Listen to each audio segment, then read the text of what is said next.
Real Trees Midwest Whitetail is brought to you by RTP Outdoors, Trophy Rock, Redneck Blinds, Wilderness Athlete, Hoyman Tree Saws, Ozonics, Nikon, Easton Arrows, America's Best Bowstrings, Viking Solutions, Spot Hog Releases, Cabela's, Hoyt, Frigid Forage, Fuse, Grizzly Coolers, Drake Non-Typical, Wasp Archery, Muddy Outdoors, and Real Tree Edge. Hunt with an edge. Well, it's March 10th here, and Mike and I are on our farm doing a little shed hunting today. Got pretty good conditions. It's overcast. I have a feeling this is going to turn into more of a scouting mission, and really getting a chance to dive deep into the property and kind of see the lay of the land a little bit better that we didn't get to see. And obviously a lot more vegetation off now, so you can really see these trails and bedding areas and stuff like that. So it should be a fun afternoon, and hopefully we pick up a few sheds along the way too.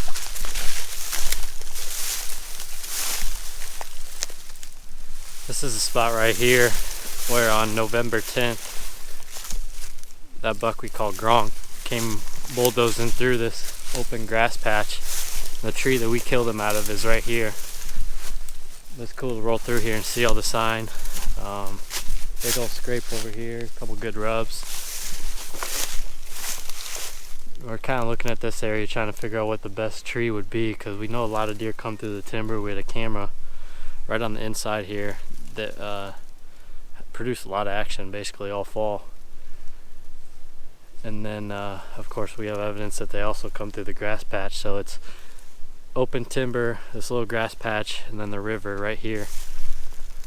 We gotta figure out kind of what area they use the most and where we can put a stand where we're not gonna bust a lot of deer downwind.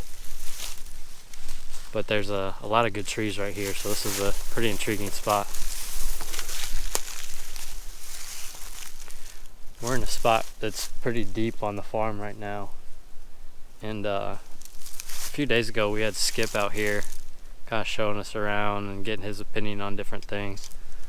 And one of his main thoughts and what Mike and I's number one goal was to do some timber stand improvement and increase the natural browse back here.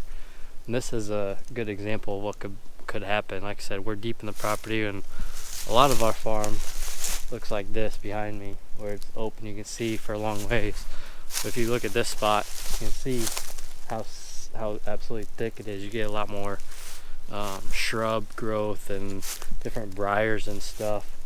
And then if you look at the right above right above me, the canopy, there is no canopy, and that's what you get when you get that sunlight hitting the floor. So we're trying to find spots just like this, specifically high spots, because there's a lot of flooding obviously in a river bottom, but there's enough high spots where if we focus on doing some timber stand improvement on those higher spots, I think we'd get some really good growth just like this. And it's very clear that it's a good bedding area. There's beds tucked in there where the grass is kind of growing around the shrubs.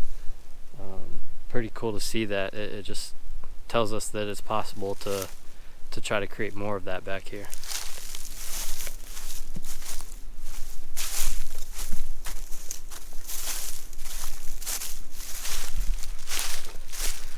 Coming up on something pretty dang cool.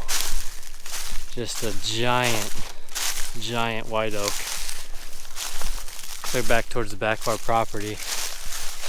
And you see the size of this thing. It's pretty unbelievable. We came and found this the other day when we were with Skip. The thing is just massive, and acorns on the ground are huge.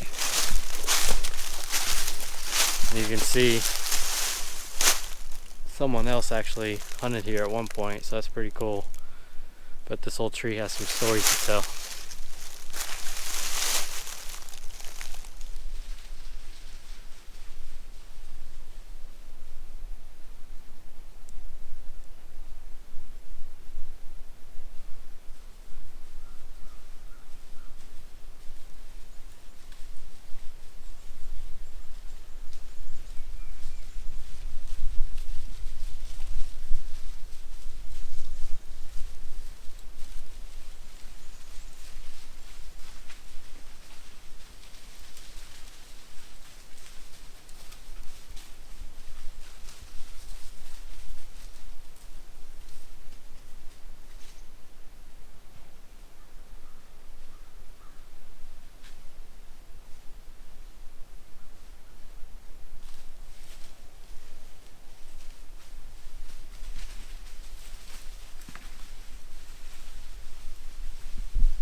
That's pretty cool.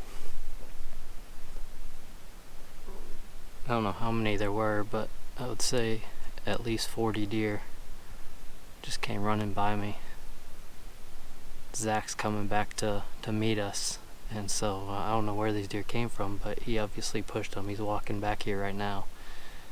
I just kind of crouched down. There's more coming right now. And there had to be 40 or 50 deer run right by me. I just crouched down by this log.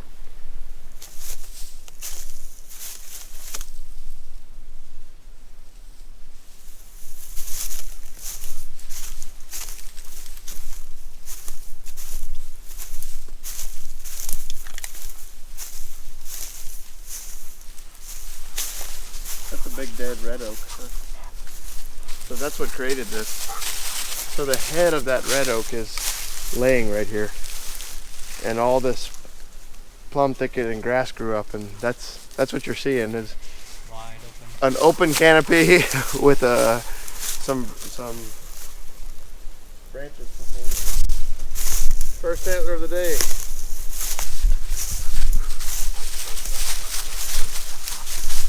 Little 2-year-old. Freshy. Lots of heavy trails through here. Broke the ice. Broke the ice. Where is it at? Just right on the other side of that little lump of stuff there. There's just some heavy trails like this. They're just laying on the trail.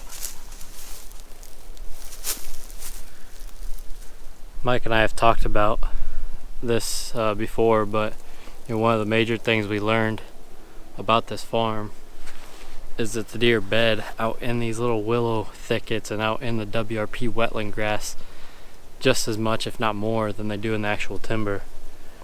And it's pretty cool to get down inside one of these things. It's like it's a shelter. You have all the willows growing up in here, and then the grass growing through the willows, and it just creates perfect bedding, perfect shelter from the wind.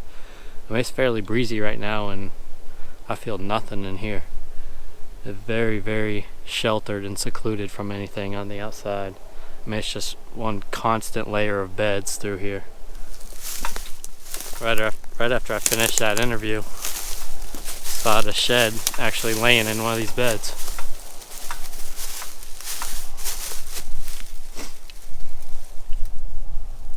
It's an old one, but it's shed number 2 on the day.